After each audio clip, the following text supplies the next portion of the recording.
Every rupee that crosses your local kirana's counter is already spoken for before the day even ends. Rent, school fees, electricity, dinner. So when they shut shop just to restock, that's not an inconvenience. It's a loss they can't afford. This startup promised to change that with a digital catalog. But somewhere between the warehouse and the checkout counter, the business model broke down, and this startup ran out of stock. Its name, ShopX.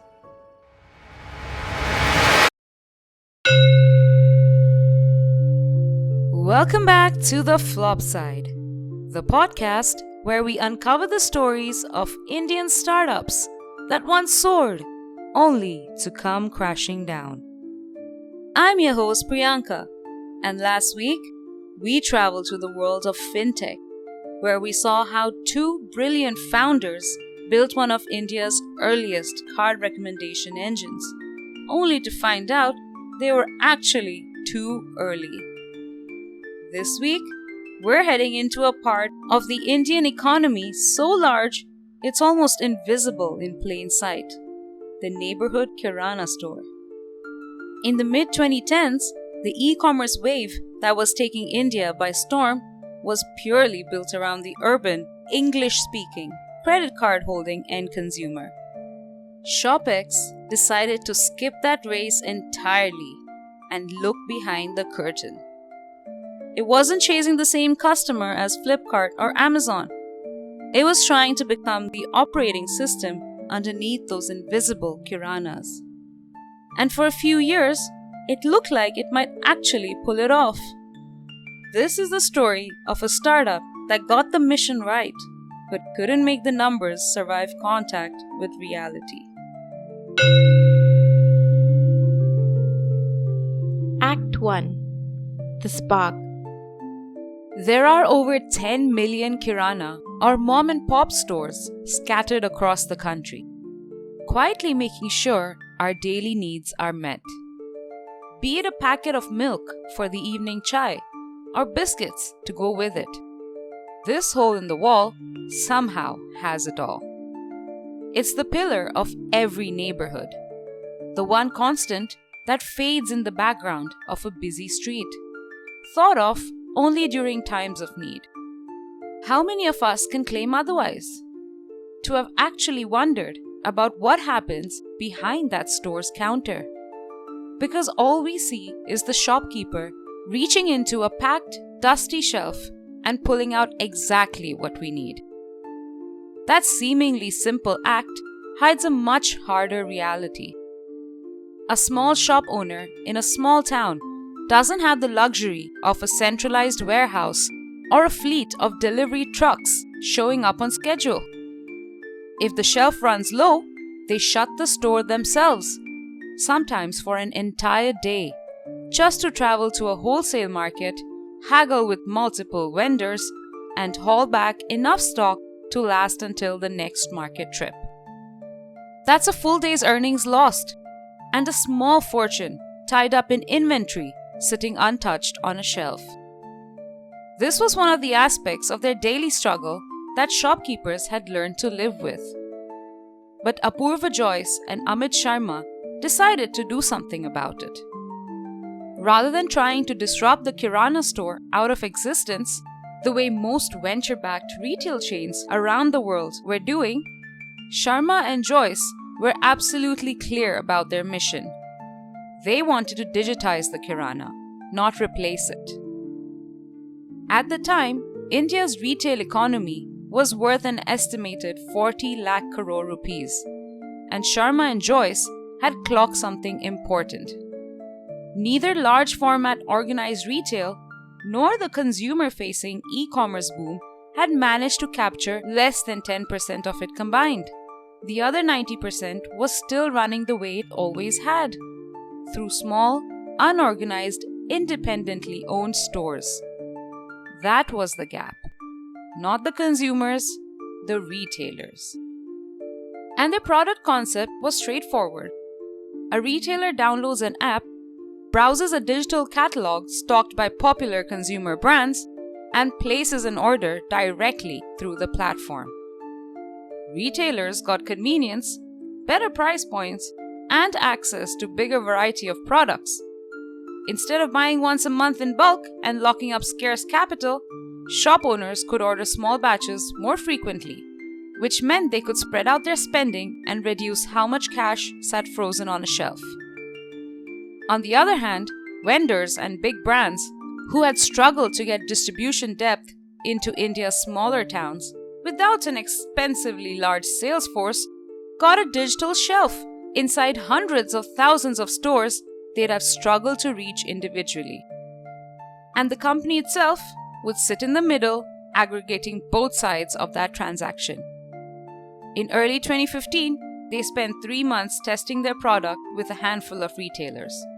They also pitched their idea to none other than Nandan Nilekani himself, the co-founder of Infosys and the architect behind India's Aadhaar biometric identity system. In a matter of minutes, he was convinced. He wrote them a check for around 3 crore rupees and joined on as a mentor for the founding duo. So with proof of concept, a modest sum, and Nandan Nilekani guiding their way, they launched their app ShopX in May 2015.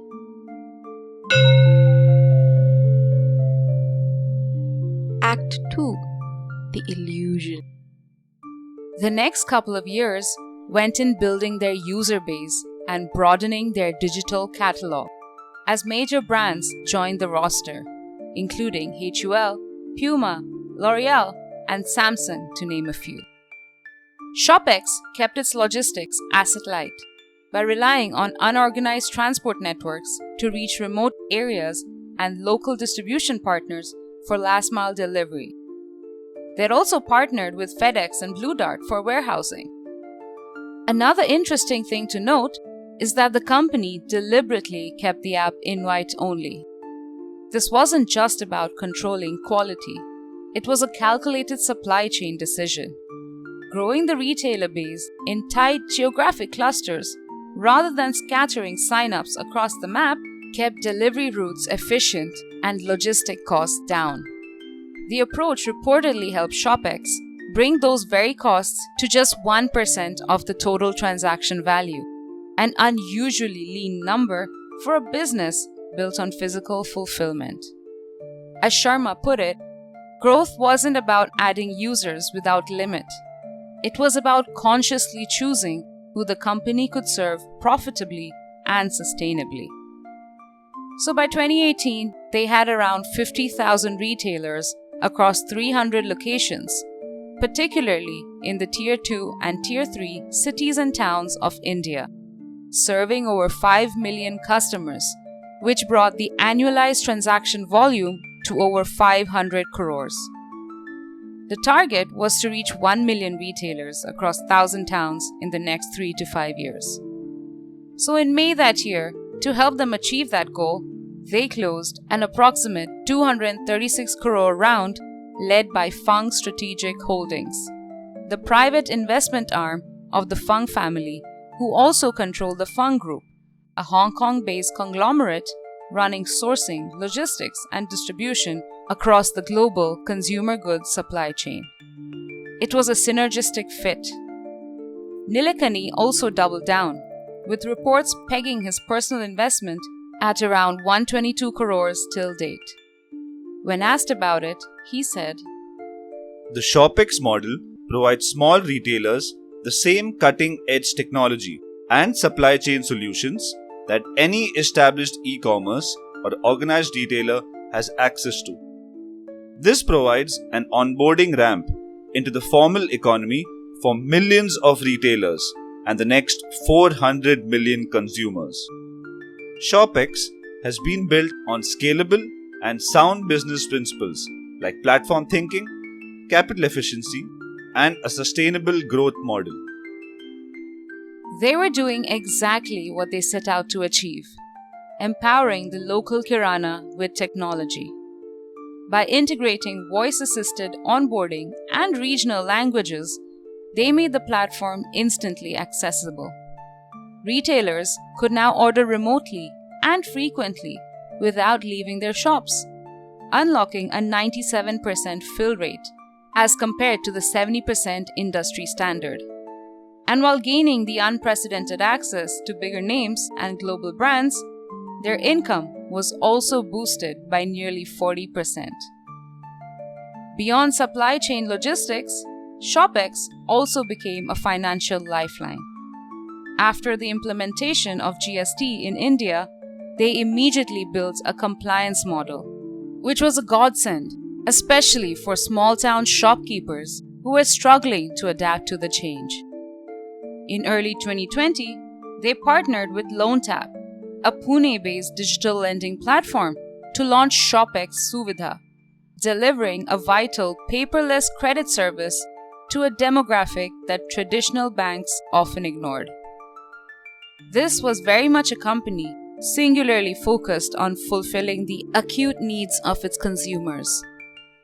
And with the financial backing, the company's scale kept climbing. Between 2018 and 2020, its operational revenue grew at an astonishing compounded growth rate of 715%, simply by becoming a marketplace for retailers and big brands.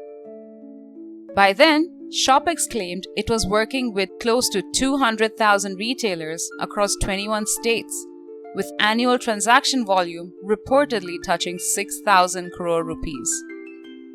That year, they recorded close to 3,000 crores in operational revenue. But what made ShopX's growth story compelling wasn't just the raw numbers. It was the specificity of the thesis.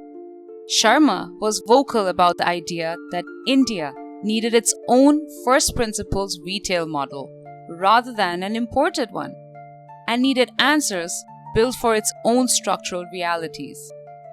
And ShopX's digital offline model had built strong credibility in that ecosystem. Around the same time, the broader Indian B2B e-commerce and retail enablement category was heating up.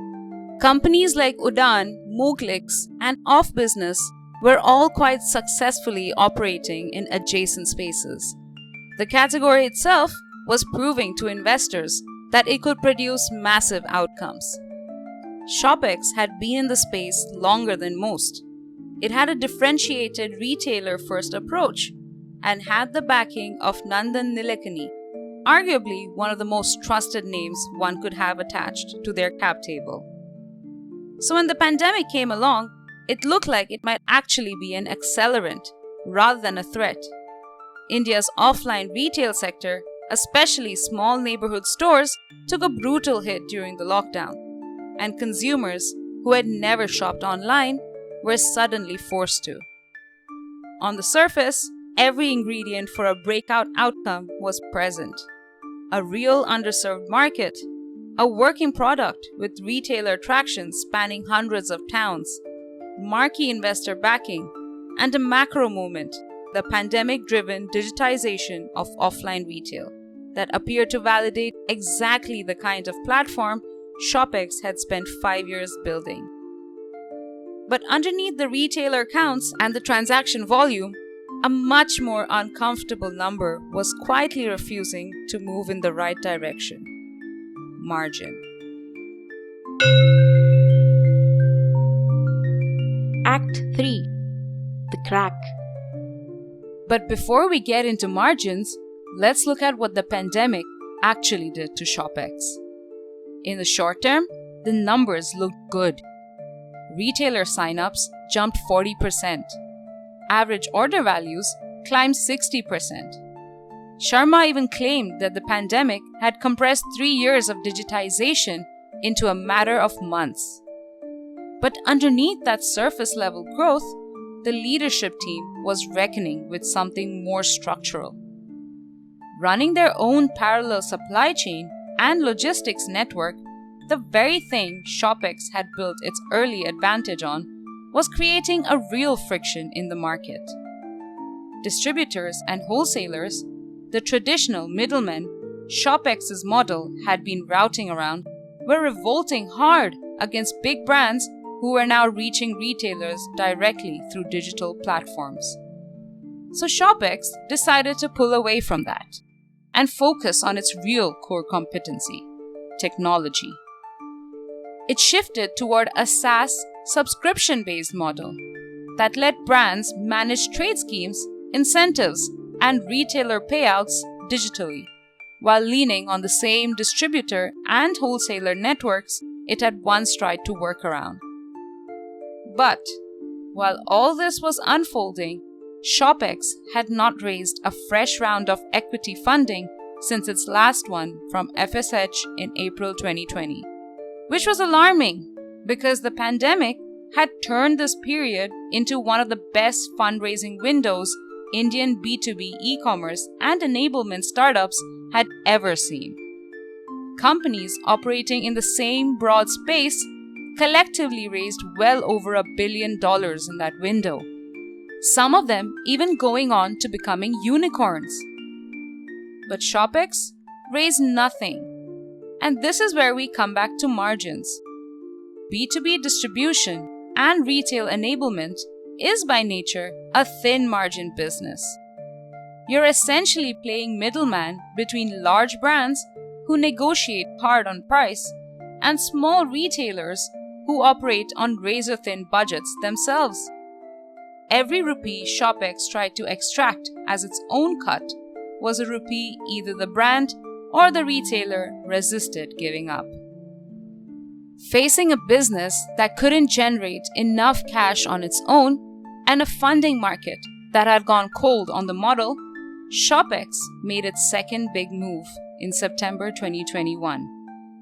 It launched a consumer-facing app, piloted in a single Bengaluru neighborhood before expanding citywide. The premise was letting shoppers earn cashback and rewards for buying at local stores, which was promoted by brands looking for offline marketing reach. Early numbers look promising. Sign-ups grew tenfold in 4 months, crossing 100,000 monthly active users by December, with the majority actively engaging through gamified features of the app. But early pilot enthusiasm in one city is a very different thing from a durable, monetizable consumer business, one now competing for attention against the Amazons and the Flipkarts, and an increasingly crowded field of quick commerce and cashback players, all of them backed by dramatically deeper pockets. Building consumer trust and habit at scale requires enormous, sustained marketing spend, and ShopX was trying to fund that acquisition cost as a company that had already gone without fresh equity capital for over a year. The result was 2 business lines now demanding attention and capital at once. A SaaS platform that, in spite of the lightened operational load, was still barely staying afloat in the low-margin category, and a brand new consumer business that needed exactly the kind of aggressive, well-funded growth spending ShopX no longer had room for. High marketing costs, fierce competition, and continued softness on margin combined to keep cash flow negative. The company was eventually forced to lay off roughly half its workforce. What had once been a singularly focused retailer platform was now stretched across 2 unproven directions, funded by nothing but shrinking reserves and mounting debt. And the debt was the part that would ultimately force the company's hand.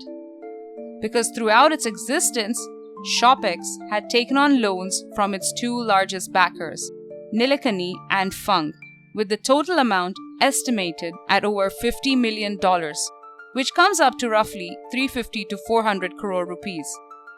With no new equity coming in to refinance or offset that obligation, and quarterly interest payments falling behind, ShopX had backed itself into a corner it couldn't pivot its way out of a second time.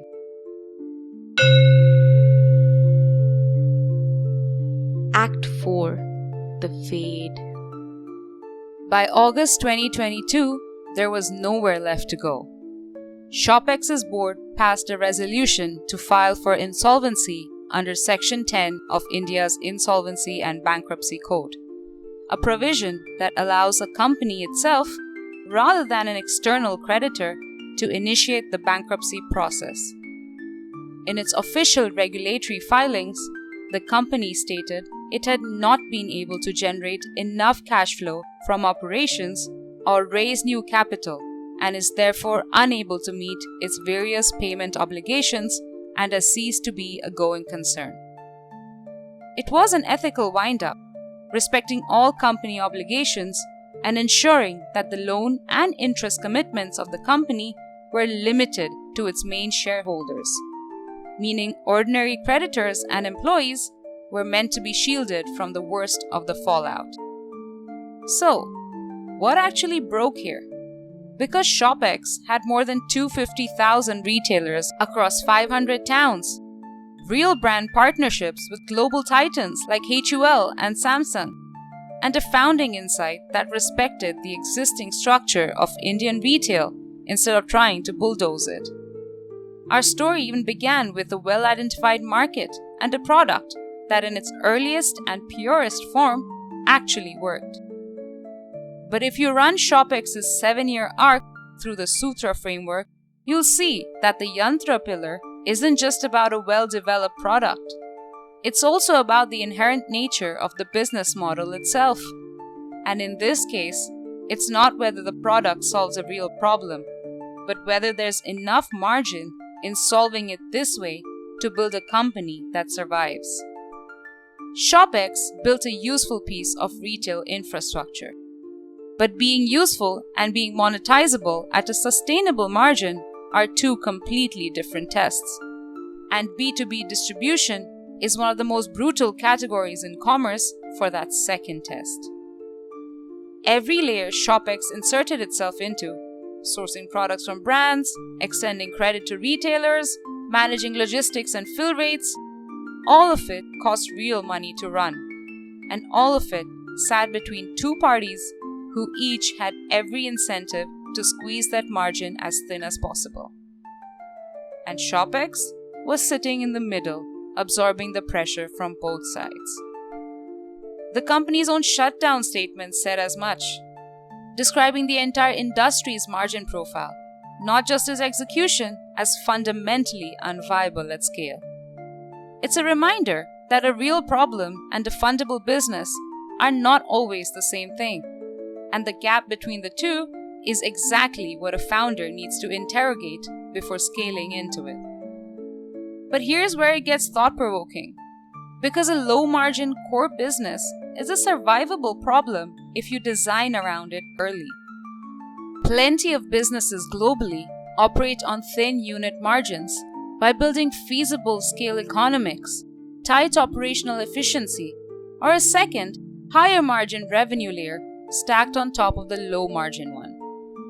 This is where the Tantra, the internal systems, and Artha, the economics, correlate hand in hand with the Yantra.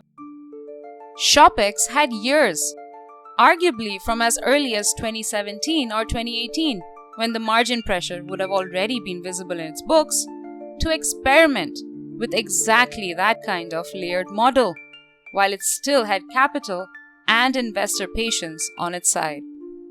Instead, the pivot came in 2021, reactively, only after the funding market had already closed and the company was under real financial strain.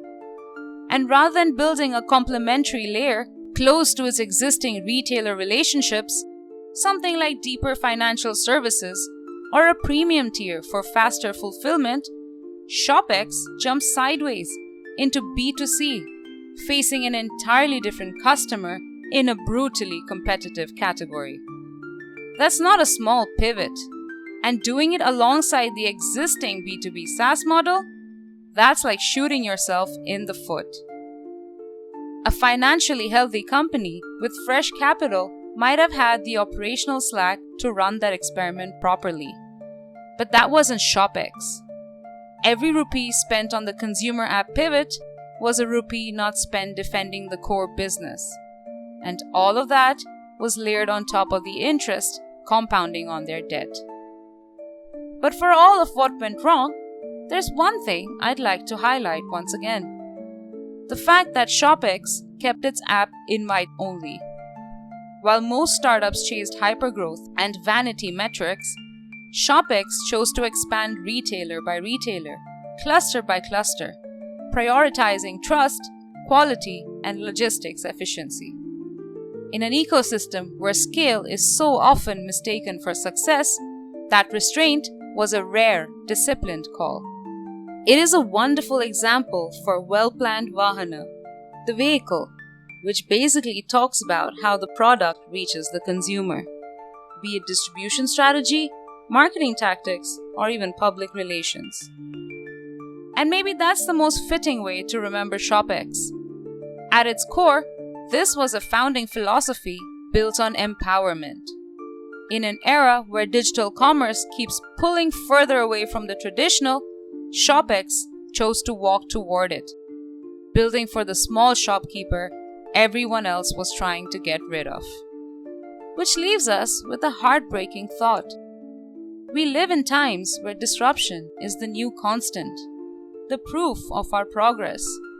But it's progress for whom? With every disruption that claims to automate, digitize, or optimize, somewhere a shopkeeper closes his shutters for the last time. A job quietly disappears. A livelihood gets wiped out without consent. So maybe the real question isn't how fast we can disrupt. It's who we're willing to leave behind to get there, and whether we have even stopped to ask.